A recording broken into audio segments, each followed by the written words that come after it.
Nestor. One of my favorite cartoons growing up as a kid was Tom and Jerry because every aspect of it was so over the top. You had Tom scheming up gigantic Rube Goldberg machines only for them to backfire on him at the last second. You had chaotic music and great sound design, and most importantly, you had an absurd amount of cartoon violence. I mean, this show was the direct inspiration for Itchy and Scratchy. That says it all right there. Unfortunately, exactly none of these things are present in Tom and Jerry for Super Nintendo. None of the comically over-exaggerated violence, none of the hilarious sound design, none of the visual gags or creativity, none of the great music, other than the main theme, which I admit sounds pretty good. And instead, we're stuck with an utterly generic platformer made by the same developers who brought you Hunt for Red October and Beethoven Second. Oof.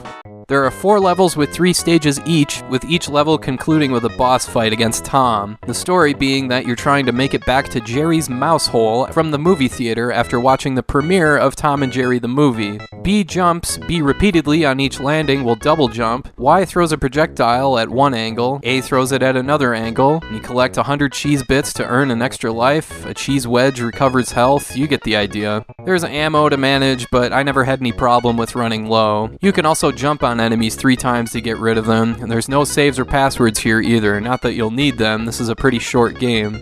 The only other notable thing about the gameplay is that if you play with a second player, alternating turns, not co-op, player 2 would play as Tuffy, Jerry's nephew. Other than that, that's about it.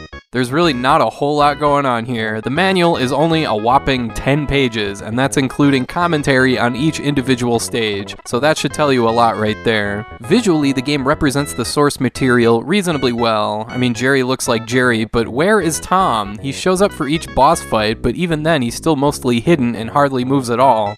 I guess one other thing does stand out here, the music. It's your classic lazy as hell 3-second loop where every stage 1 in the game has the same music, every stage 2 has the same, you get the idea. As for the rest of the game, I mean, I guess it's just kinda there. This is one of the most boring generic platformers I've ever played, and I've played Super Alfred Chicken, and even that one is slightly more interesting than Tom and Jerry. And oh yeah, there is a Genesis version of this one, and you actually do get to play as Tom and see him move around and stuff, but unfortunately that game is a confusing mess, complete with bad hit detection and lousy level design, so that one's not worth playing either.